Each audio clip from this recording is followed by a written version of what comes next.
La 4G Batelma vous présente Nivava. Batimax, la qualité au meilleur prix.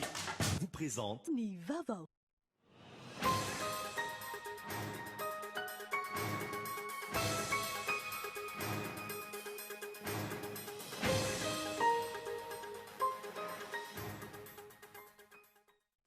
Miroso ny fanatanterana ny fampanantenana nataony tamin'ny vahoaka malagasy ny foloan'ny repoblika Andry Rajoelina tany Mahajanga izy sy ireo mpikambana maro ao anatin'ny gouvernement androany nanomboka ny velirano natao tamin'ny vahoaka ny Mahajanga. Fanakorontanana ny andikan'ny ministry ny fampianarana ambony sy ny fikarohana siantifika ny fiparitany laza adina nandritra ny fanadinana baccalauréat. Tsy maintsy hotohizana ny fanadadiana ka ampiarina ny sazy mifandraika amin'izany. Isan'ny voakasika amin'izany ny directeur des examens nationaux izay sady lehibe ny office du bac Antananarivo. Rahampitso amin'ny commune Alasora ny santaran'ny vehivavy malagasy miara-miainga ny tsena VMMM amin'ny ity taona ity. Tsena ho an'ny rehetra ho fanampiana ireo ray aman-drenin'ny mpianatra. Tokony atao lahara-pahamena ny fanavaozana ny hazona lavanilina any amin'ireo toerana mpamboly izany eto Madagasikara. Antony manaratsy ny kalitaon'ny lavanilina ny fanteran'ireo hazo ireo. Eo amin'ny maresaka iraisam-pirenena any Irak, toerana maro no tsy azo ivezivezen'ny vahoaka sy fiara nanomboka ny maraina teo tany an-toerana, isan'izany ao Bagdad. Io ny fepetrany raisin'ny Prime Ministre tao aorian'ny hetsika tao anatin'ny efatrandro izay namoizana ain'olona 420. Ny andinindreo vetany.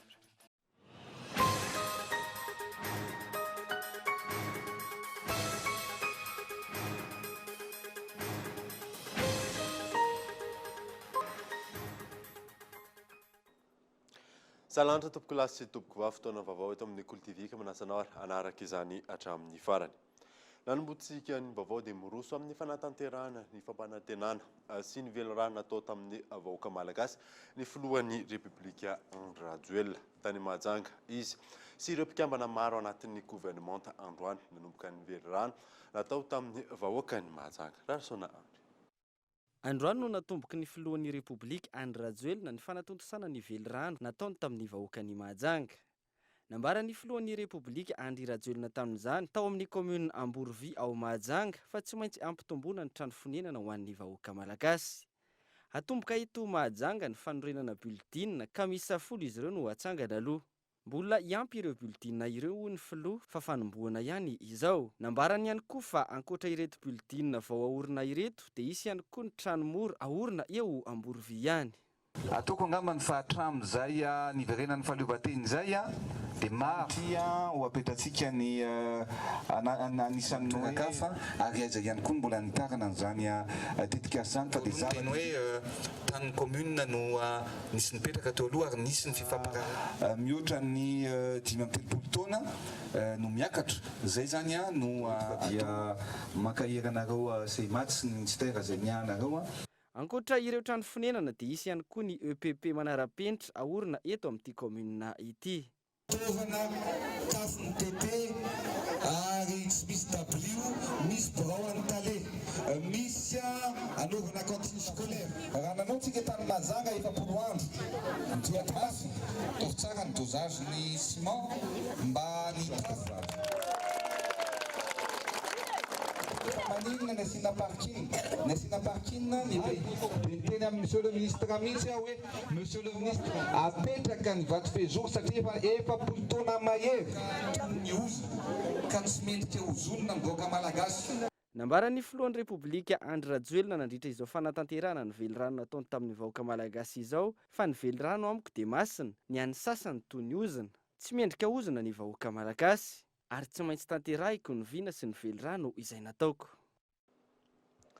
Fanakorontanana no nandikan'ny ministry ny fampianarana ambony sy ny fikarohana siantifika ny fiparitany laza adina nandritra ny fanadinana baccalauréat. Tsy maintsy hotohizana ny fanadadiana ka ampiarina ny sazy mifanaraka amin'izany. Isan'ny voakasika amin'izany ny directeur des examens nationaux izay sady lehibe ny office du bac Antananarivo. Yves Richard. Fanakorontanana no nandikan'ny ministry ny fampianarana ambony sy ny fikarohana siantifika ny fiparitahany laza adina nitarika ny tsy fahatombanana samihafa toy ny fahatarany ny fahatongavany laza adina fiandry tamin'ireo foibe mpanadinana nandritra ny fanadina-mpanjakana bakaloria. Namafisin'ny minisitra tompony andraikitra nandritra ny valandresaka ho an'ny mpanao gazety fa tsy maintsy ho tohizana ny fanadiadina ka ampiarina ny sazy mifandraika amin'izany. Isan'ny voasaringotra hatreto ny directeur des examens nationaux izay sady lehibe ny office du bac n'Antananarivo sy ny proviseur ny lycée Imerintsiatosika. Ny olona ray angamba n'izao no afaka tononoko dia ny olona tany Imerintsiatosika izay izy proviseur ny lycée Imerintsiatosika ary izy koa nefany no lehibe an'ny centre adjoint ny examen amin'izany toerana zany. Izany olona zany zao dia tokony miditra fitsarana androany. Avy eo izy nefa nanao aveu hoe avaizany nazahoany an'ilay sujet dia iny moa zany misy enquête mbola miakatra araka ny teneniko taminareo teo. Afaka manonona koa anarana olona ohatra izay au niveau an'ny ministère zany andraisana fepetra zao dia zao dia tsy izy ohatra fa ny directeur ny examen nationaux izay izy ny lehibe ny office ny bac eto Antananarivo satria rehefa tenenina sy jerena akaiky ny raharaha dia misy zany avy aminy hetsika sy fietsika tsy nahafahana natotosa amin'ny antsakany sy andavany baccalauréat. Nitondra fanazavana manoloana ny tolo-kevitra naroso ny CSS Antananarivo amin'ny tokony hamerenana ny fanadinana baccalauréat 2022 ihany koa ny ministra ny fampianarana ambony sy ny fikarohana siantifika. Namafisy ny fifanandraisana fepetra toy ny fampiasana ny lazadina fiandry ny fiparitahan'ny laza adina toy ny tosatra amin'ny farany arak'izany ny baccalauréat na dia teo azany tsy fahatombanana samihafa.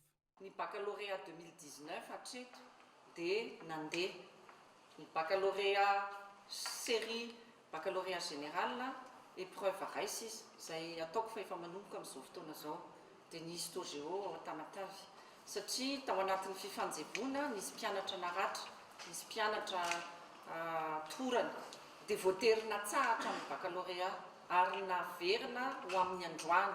Tsy deuxième session zany no atao fa fanakisanana ny épreuve fa ohatran'izay koa raha tadidinareo ny teo amin'ny lycée technique ny Alarby amin'izao tsika miteny zao zany dia averiko indray ny épreuve rehetra ny baccalauréat première série ho an'ny technique professionnelle enseignement général dia vita androany. Amin'ny herinandro ambony baccalauréat deuxième série zany hoe formation technique et professionnelle.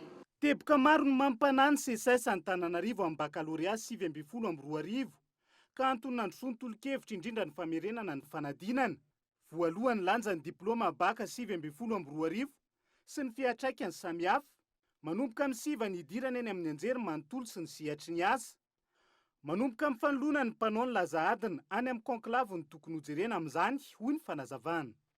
Tsy haintsika hatramin'izao hoe avy aiza ny sininy mety ho vokatry ny olana dia izay le mahatonga ny sosikevitra hoe tsara raha toka soloana aloha ireo le mpanao confection na sujet any amin'ny conclave dia rehefa avy eo jerena tsara ihany koa ny fomba fandrindrana azy araka ny fenitra izay fanaovana azy hatramin'izay dia mba ho tena bac ataontsika hoe tsy misy tomika no ananany mpianatra eto Madagasikara. Namafisin'ny ministra hatrany ankilany fatontosatra amin'ny farany fanadinana baccalauréat na dia teo azany tsy fahatombanana samihafa ho amafisina hatrany ny fiambenana ny laza adina indrindra ho an'ny fanadina-mpanjakana baccalauréat teknika izay mbola hitony herinandro ho avy izao. Isy ihany koa ny fepetra maro raisina amin'ny fitsarana ny laza adina sy ny maro avy.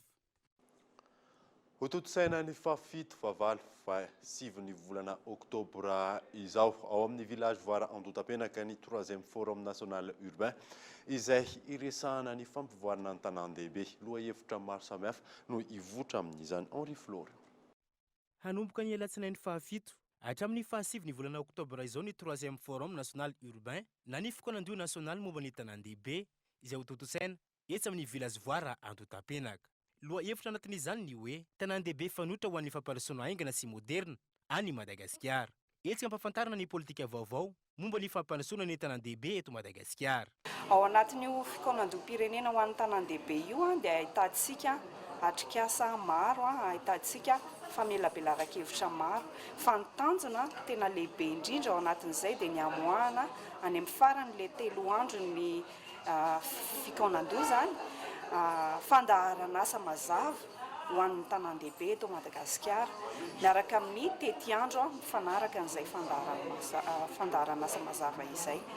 Ao anatin'izay ihany koa ny ahafahana mahita hoe aizava ny lalam-pamatsim-bola ho an'ny tanan-dehibe manomboka izao, fanamafisana sy ny fiantsoana mpiara-mombonantoka vaovao sy hafa amin'ny ao anatin'ity sehatra ity. Ny ampandrasona ny tanan-dehibe manerana ny Madagasikara no tanjana.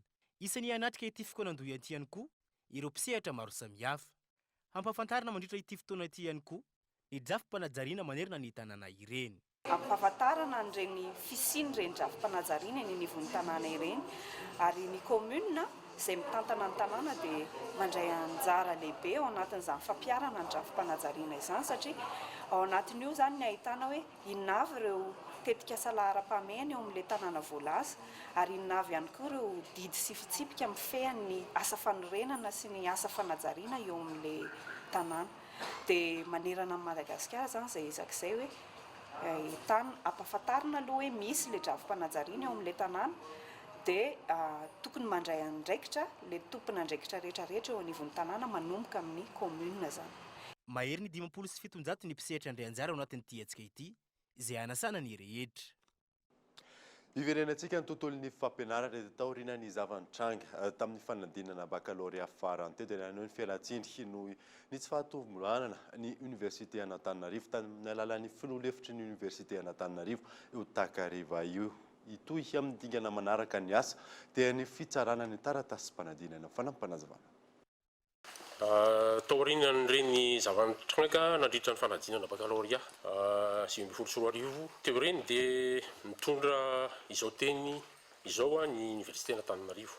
Maneho fialan-tsiny noho ny tsy fahalavorariana amin'ny fisotran'izany fanadinana izany. Marihana nefa fa raha vao anatsikaritra izany izahay dia noraisina avy hatrany niaraka tamin'ny ministera-pia ireo fepetra rehetra fanao araky ny didy aman-dalàna manan-kery ary efa misokatra ny fanadihadiana momba izany. Vita soamantsara izy iny ary mitoy ny asa amin'ny dingana manaraka dia ny fitsarana ireo taratasy-panadinana. Efa vonona tanteraka ihany koa ny fandaminana ny andian'ny faharoa ho an'ny baccalauréat sampana teknika ary efa nao mafisina sy mbola ho amafisina ny fanaraha-maso sy ny famalinana amin'izany mandra-pamoahana ny valim-panadinana isa-tsokajiny. Lafim-baovao hafa kosa indray dia vita tanteraka ankehitriny ny asa fanavaozana ny tsena Etale Andravoahangy izay nataon'ny fikambanany ireo mpivarotra mitaky ny taberana andraikitra amin'ny commune Antananarivo renivohitra izy ireo ankehitriny fanadina. Efa ela no tsy nisy fanavaozana ny tsena Etale Andravoahangy. Nisy arak'izany tsy paipaika nataon'ny fikambanan'ireo mpivarotra hoentina nanavaozana ny tsena. No amafisina izy ireo fa volan'izy ireo madiodio no nanamboarana ny tsena izay tokony ho andraikitry ny commune Antananarivo renivohitra. Mitaky tamberana andraikitra avy amin'ny commune izy ireo araka izany. Fanaovana pavé izay efa vita natao tao amin'ny Etale. Fanamboarana tatatra vaovao izay atao ao amin'ny Etale CSP2 ihany koa. Fanaovana dallage izay atao ao amin'ny Etale. Ao amin'ny Etale sy ny CSP2.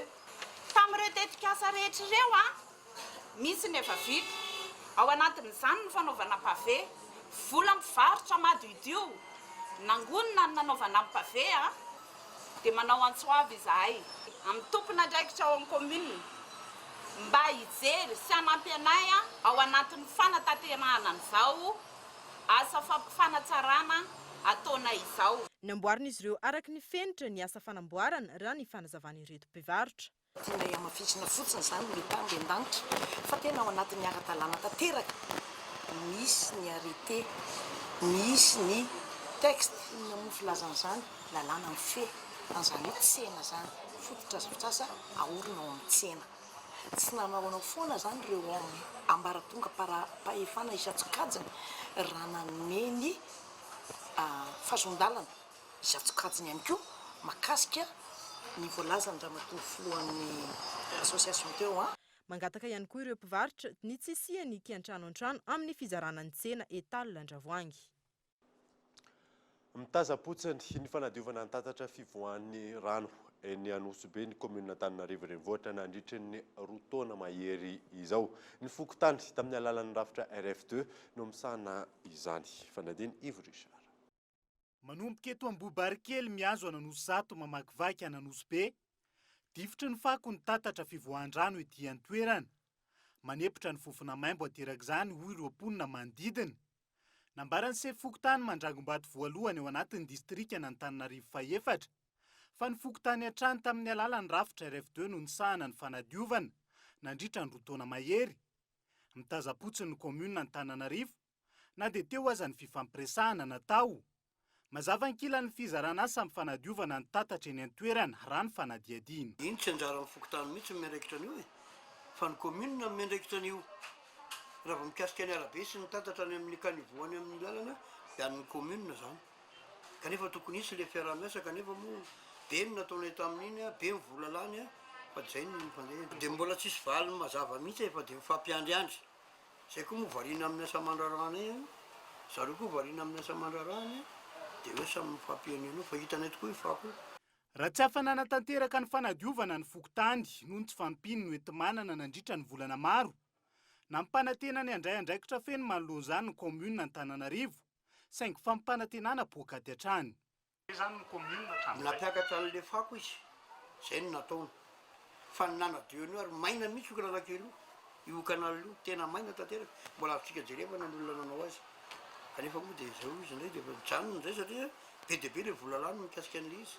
Efa niantso mihitsy hoe fiaraha-miasa hatreto na ny tsena na ny commune na taty amin'ny boriboritany fa dia izao samy efa nanao an'io any zareo fa nampiakarana fotsiny fa tsy nitaominy. Raha miroso hatrany ny asan'ny fitondram-panjakana amin'ny alalan'ny ministeran'ny fanajariana ny tany, ny toeram-ponenina sy ny asa vavety amin'ny fananganana foto-drafitr'asa, ho fanatsarana ny tanàna ny Antananarivo sy ny fisorohana ny tondra-drano. Tsy hita taratra ankilany ny fandraisana andraikitra sy ny fiaraha-mientana commune, indrindra amin'ny lafiny fanadiovana. Fantatra ankilany fa isany miantoka ny fivarianan-drano eny an-toerana ny tatatra, indrindra mandritra ny fotoam-pahavaratra. Fa ny taniana arak'izany hoe inona marina ny zava-bita mivaingana nataon'ny commune Antananarivo nandritra ny fepitoam-piasany raha ny fanadiovana ny tatatra azy ifaniliany ampy fokontany. Nisy ny fanolorana tamin'ny fomba ofisialy ho kandida ben'ny tanàna Akadinandriana arakoto nandrasana lalaina kandida izay natolotry ny antoko malagasy sy miaramiainga izay vonina hitondra fampandrosoana sy fanatsarana ny commune Akadinandriana. Fanadina. Natolotra tamin'ny fomba ofisialy androany ny kandida ho ben'ny tanàna ny Akadinandriana lalaina arakoto nandrasana izay natolotry ny antoko malagasy sy miaramiainga mitondra ny laharana faharoa ao anatin'ny bileta atokana. Kandida vonina nitondra fampandrosoana sy fanatsarana ao amin'ny commune Akadinandriana. Tonga ny fotoana anovana ny tantara ty Akadinandriana tia androso lavitra sy orearea ho ana avaradrano sy indrindra ho any Madagasikara. Ataontsika sanany eto Madagasikara zany Akadinandriana zany. Aveto ny ministry ny fanajariana ny tany. Avy aty avaradrano sy avy amin'ny MMM ny solom-bava-bahoaka dia irina koa zany fa avy amin'ny malagasy miaramiainga ny ben'ny tanàna. Vita kobaka ambavy zany fa misy ny programan'asa izay ho tanterahana ao anatin'izay. Nambaran'ny solom-bava-bahoaka voafito tao amin'ny distrikana Avaradrano fefa manomboka tsy ho asy ny fanamboarana ireo foto-drafitr'asa izay arana amin'ny fitondram-panjakana.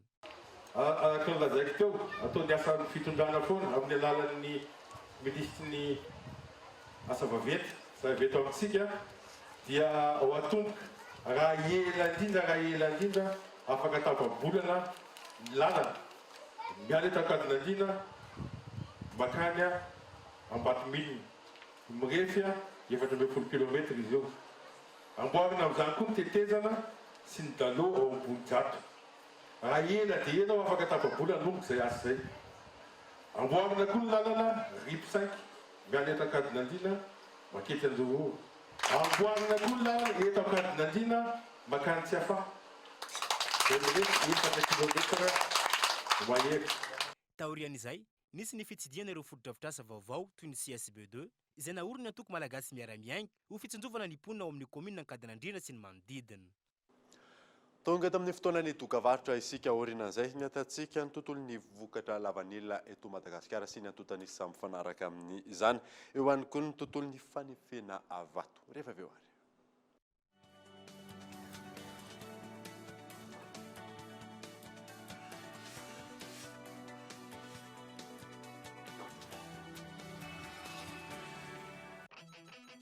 Eo ambany fiahin'ny filoham-pirenena malagasy Andriamatoa Andry Rajoelina, eo ambany fitantanan'ny lehiben'ny gouvernemanta malagasy Christian Tsay. Ny ministera amin'ny fanajariana ny tany, ny toeram-ponenana ary ny asa vaventy dia manasa antsika hanatrika amin'ny fikaonan-doam-pirenena momba ny tanàn-dehibe andiany fahatelo izay ho tontosaina ny 7 hatramin'ny 7 oktobra 2024 avy izao ao amin'ny village voaran-dotapenaka. Loha hevitra hodiniana amin'izany, la ville levée de l'émergence de Madagascar. Tsy misy vidim-pidirana.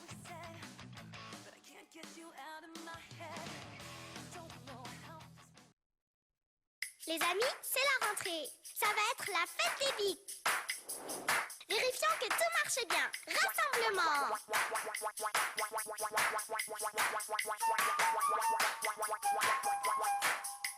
Bleu, dessine quelque chose pour voir. Oui, ça glisse bien. Et les couleurs sont chatoyantes. Eh bien, c'est parfait tout ça. Vive la rentrée avec BIC.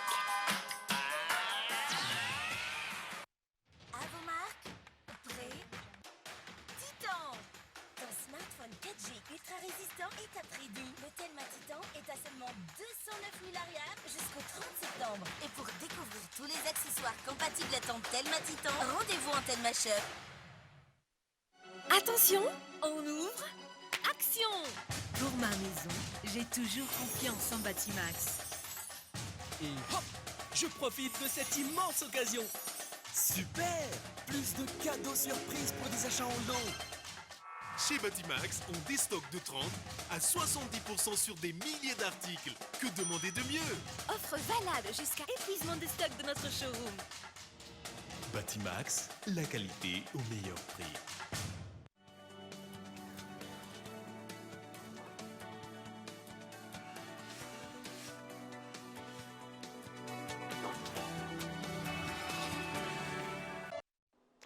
Vereto amin'ny fampalalam-baovao isika.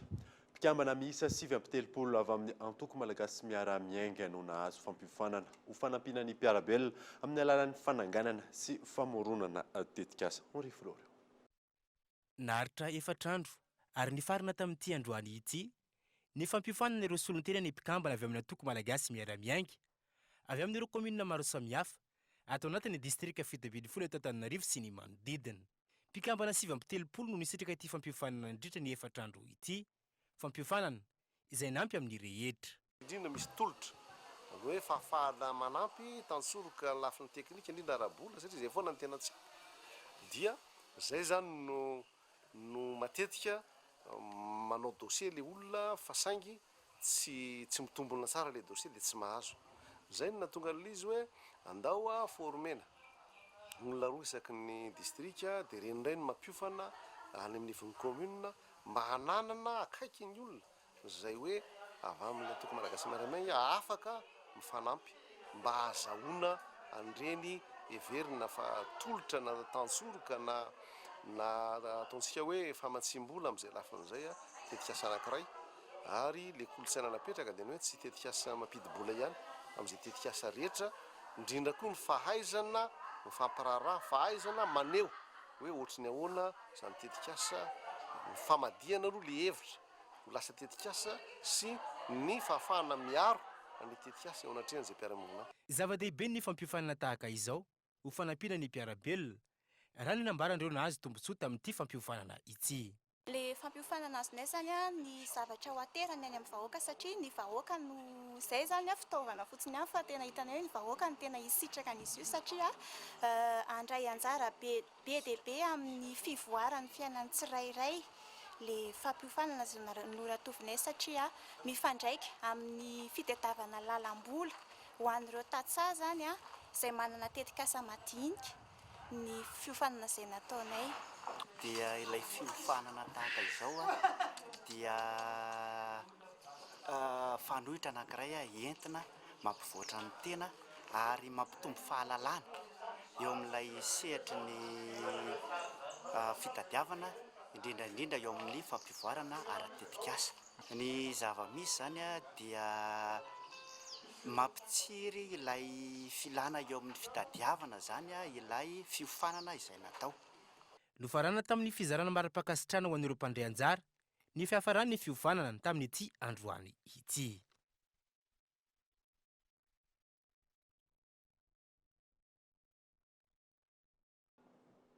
Rampitso amin'ny commune Alasour no hisantatra ny vehivavy malagasy miara-miainga ny tsena VMMM amin'ity taona ity. Tsena ho an'ny rehetra ho fanampiana ireo ray aman-drenin'ny mpianatra fanadina Henri Florian. Rampitso any amin'ny commune Alasour no hanomboany vehivavy malagasy miara-miainga ny tsena VMMM hetsika fanao isan-taona ho fanampiana ireo ray aman-drenin'ny mpianatra amin'ny fanamevanana ny fividianana fitaovan'ny mpianatra. Misokatra ho an'ny rehetra ity hetsika ity. Toy ny fanao isan-taona zany dia anjarantsika ao amin'ny commune Alasour ny fanombohana ny tsena VMMM amin'ity taona ity dia izay anasantsika ireo fokotany manodidina tsy hanavahana atoko izy io fa ho fanamavanana amin'ny fidiran'ny mpianatra dia mitonga izahay hivakotra ireo fitaovam-pianarana. Famboana fotsiny ihany io fa mbola ho avy ny amin'ny commune rehetra dia anaingainan'ny olona rehetra. Rampitso araka izany no hisantatra ny tsena ny VMMM. Aorian'izay isandraka amin'reto commune manaraka reto ity hetsika ity. Alatsinainy fafito ny volana Oktobra, alatsinainy Ambaza, talata favalo ny volana Oktobra, talata ny Volonondry, alarobia fasivy ny volana Oktobra, Ambohimanambola, alakamisy fafolo Oktobra, Tanjombato, zoma faraika ambin'ny folo Oktobra, Kadinandrindra, ary ny sabotsy faharoa ambin'ny folo ny volana Oktobra ho avy izao, any Bemasoandro. Fa tokony ho atao laharam-pahamehana ny fanavaozana ireo hazona lavanilina any amin'ny toerana mpamboly izany eto Madagasikara. Antony manaratsy ny kalitaon'ny lavanilina no fahanterany ireo hazo ireo raha ny fanazavana azo fanadiny iorina saina. Mivelona amin'ny seha-piariana lavanilina ny 5.7 isanjaton'ny mponina. Mivelona amin'ny seha-piariana lavanilina ny 5.7 isanjaton'ny mponina ao amin'ny faritra Sava. Amin'izao fotoana izao misedra olana maro ireo mpisehatra amin'izany ary tsy afaka mamokatra araka ny tokony ho izy ireo raha ny fanazavana ny filohan'ny tranoben'ny Tatsa sy ny indostria any an-toerana. La plupart du temps taka amerme foana zany le ny olona manana lavani afa ses afa andeha hivarotana dia be dia be zany le collecteur mandalo mataro zany le olona miteny hoe za manana parce que des fois il y a des faux collecteurs. Mandeha misy renseigné foana izy misy lavani amin'ny tokantrano. Fa ilatsika miteny zao angamba plus ou moins c'est stable zany le sécurisation. Engany tout jusqu'à la fin de campagne zany le sécurisation. Ao anatin'ny famahana ny olana ny seha-piariana lavanilina, mandray ny andraikitra ny tranoben'ny Tatsa ao amin'ny faritra Sava miaraka amin'ny mpisehatra isan-tokony amin'izao fotoana izao. Ankoatra ny fiara-mientana amin'ny fanjakana foibe amin'ny fametrahana lamina hitandronan'ny filaminana, isan'ny laharam-pahamehana ihany koa ny fanentanana ireo mpisehatra amin'ny fikirakirana ny lavanilina na ny préparation, indrindra manoloana ny fivoarana ny tsena sy ny lalam-barotra, eo ihany koa ny fanavaozana ireo fototra lavanilina. Araka ny fanadadiana hitantsika farany teo iny dia ny tontolo lavanilina indray ny etony Rarisona andry amintsika amin'ity alina ity. Miarabanao Rarisona andry, inona no azo lazaina sy ny antontanisa manaraka izay hoe tontolo ny vokatra lavanilina eto Madagasikara izay? Ny vokatra vany izay nampalazantsika malagasy amin'ny kalitaosina tsarany natolotra ampijerany io analana Davida. Talohan'ny fahaleovan-tena dia ny vany malagasy no ny bana ny tsena iraisam-pirenena nampalena nefa fa tsy nitsatra ny titongana izany. Ny taona 2024 no nisy fitombona kely indray ny vokatra vania naondratsika satria dia nahatratra 5.7 sy 400 taona izany tamin'ny taona 2024 io. Raha io hitantsika amin'ny sary io 3.30 sy 4 taona zany ny taona 2024. Ny taona 2024 dia nitoy izany fitombona izany izay vania naondratsika izany satria dia nahatratra 7.7 taona izany tamin'ny taona 2024. Ny ena indray nefa fanondranan'io ny taona 9.4 sy ny 7.4 izay arahantsika hita amin'ny sary io. satria dia 9,7 zany ny taona 9,4 ary 5,7 zany ny taona 7,4. Mahalon'izany nefa nalaina Davida dia tsy mitsahatra mitombo amin'ny vidin'ny vanila eo amin'ny tsena iraisam-pirenena. Hita amintsika amin'ny sary eo ihany fa ny taona 13,4 dia nahatratra 7,700 sy 4 tapitrisa dolara teo no vola niditra tamin'ny kitapom-bolam-panjakana zany tamin'ny fanondranana an'izany hoe vokatra vanio izany. Dia nahatratra tany amin'ny 700 azafady sy 7 alina sy 9 tapitrisa dolara zany ny taona 7,4. Io hitantsika amin'ny sary io izany fiakaran'ny vidin'ny lavanilina teo amin'ny tsena iraisam-pirenena izany. Raha reo hoe firenena mpalainy vokatra vanio avy aty Madagasikara kosa indray analana Davida no resahana dia mitana ny laharana voalohany hitantsika amin'ny sary io États-Unis mandray ny 7,3 ny vokatra avy aty Madagasikara. I Frantsa ny laharana faharoa mandray ny 4,9. I Allemagne ny laharana fahatelo 2,900 manaraka azy eo Nosy Maurice, i Pays-Bas 4,900, Canada hitantsika io 3,900, Japon 2,900 ary ny ambiny dia hoe tambarana firenena maromaro eo amin'ny 10,100 eo. Raha nambalantsika tany alohan'ny tany analalaina Davida fa tany alohan'ny niverena amin'ny fahaleovantena dia ny vokatra vanio avy eto Madagasikara no nanjaka tamin'ny tsena iraisam-pirenena. Tsy izany kosa nefa ankehitriny fa hitantsika amin'ny sary fa tamin'ny taona 7,4 dia efa maro ireo firenena mpifaninana amintsika eo amin'izay fanondranana ny vokatra vanio izay. Satria dia hitantsika amin'ny sary io fa i Indonezia dia manondrana amin'izao fotoana tamin'ny taona 7,4 zany 5,400 tonnes.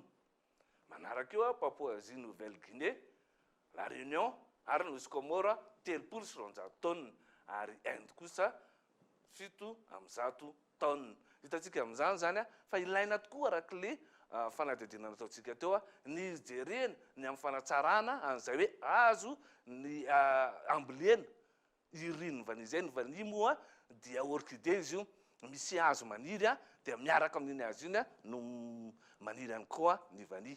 Ireo atotanisa azontsika rehetra ny tany saina teo ireo dia azontsika avy amin'ny EDPM.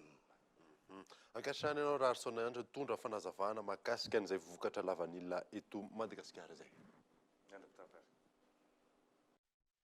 Any amin'iny fa tokony ho amafisina eto Madagasikara ny fampiroboroboana ny sehatry ny famefena vato indrindra ho an'ny vato sarobidy. Io no ahafahana mampidi-bola betsaka ao anatin'ny kitapom-bola mpanjakana raha ny fanazavana azo Yves Richard. Ny fanamafisana ny fanodinana vato eto an-toerana no ahafahany malagasy misitraka ny tombotsoa avy amin'ny sehatry ny harena kibon'ny tany ary mampidi-bola betsaka anatin'ny kitapom-bola mpanjakana. Tafiditra anatin'izany ny sehatry ny fanefena vato na ny lapidareria indrindra ho an'ny vato sarobidy. Fepetra maro ankila no takiana ho fanatsaran'izany hoy ireo mpandraharaha misehatra amin'ny fanefena vato sarobidy nanaovana fanadihadiana. Izay zany no ezaka tokony angatahana satria tsisy valeur azoty ho an'ny malagasy eny izy. Dia an'izay no angataka amin'ny fanjakana hoe rehefa tsy anodina an'izy eto an-terana izy ho tefeny eto izy ka anondrana azy brut dia mba taxeo le olona hakana an'le valeur azoty. Ny raha ohatra exportena brut dia mena amin'ny valeur marchandiny izy dia taxenao anatiny le tokony ho azon'le mpiasa tanana malagasy hita tamin'ny kitapom-bola mpanjakana anaovana tetikasa vaovao. Izay ny ekentinay 25%. Ankoatra ny hatsarany vato toy ny famirapiratany sy ny lokony, isa mamatra ny vidin'ny vato indrindra eo amin'ny tsena iraisam pirenena ihany koa ny fikarakarana ataon'ny mpanehy vato sarobidy. Mbola maro ankila ny olana sedrain'izy ireo raha tsy ilaza fa tsy ny falafosan'ny fitaovana ampiasaina ka andrasan'ny fiara-miasa avy amin'ny fanjakana foibe sy ireo mpisehatra isan'ny tokony. Isan'ny kolontsaina mampiavaka ny firenena iray ny fampisehoana ny kanto amin'ny alalan'ny asa tanana raha ny eto Madagasikara manokana. Mbola olana ny fahavitsin'ny lalam-barotra mahakasika izay tontolo izay fanadina. Maro ireo tanora amin'izao fotoana izao no mandrara amin'ny sehatry ny asa tanana malagasy. Mbola olana sedrain'ireo mpisehatra amin'ny asa tanana eto Madagasikara nefa ny tsy fahampiany akora fototra ka voatery afarana avy any ivelany. Eo ihany koa ny tsy fahampiany lalam-barotra izay mbola ny eto an-toerana ihany aloha hatreto ny ankamaroan'ny mpanjifa. Asa tanana malagasy no mandrafitra sy mandrary andreo entandreo ho tonga fanaka azo atao eny ivelany toy izao. Amin'ny ankapobeny ny fitobaky ny entana avy any ivelany izay efa vita avy any ivelany zany eto Madagasikara dia lasa tsy dia mahazo lanja loatra izay ny entana vokarin'ny malagasy, izany hoe ny asa tanana malagasy. Izay ny olana amin'ny fandrarana eto Madagasikara. Ny olana amin'ny famoronana malagasy amin'izao ngamba ny azoko lazaina amin'izay hoe tsy manana matière première tsara isika fa tsy maintsy manafatra avy any ivelany nefa raha manana matière première eto isika dia vita zato isan-jato eto izany ilay entana. Misy hatrany ny fikarohana sy famoronana nataon'izy ireo entina nandrantana ny maha-malagasy. Haseho amin'ny alalan'ny asa tanana toy ny fanaka izay vita amin'ny vy sy norafetina amin'ny randrana. Tanjona ny hampisehoana ny olona ireo karazana randrana misy eto amintsika ary koa isintonana ny olona hankafy asa tanana malagasy. Dia izay mamarina vaovao tamin'ity alina ity. Ankasitrany ianao nanaraka izany soava tsara daholo tompoko.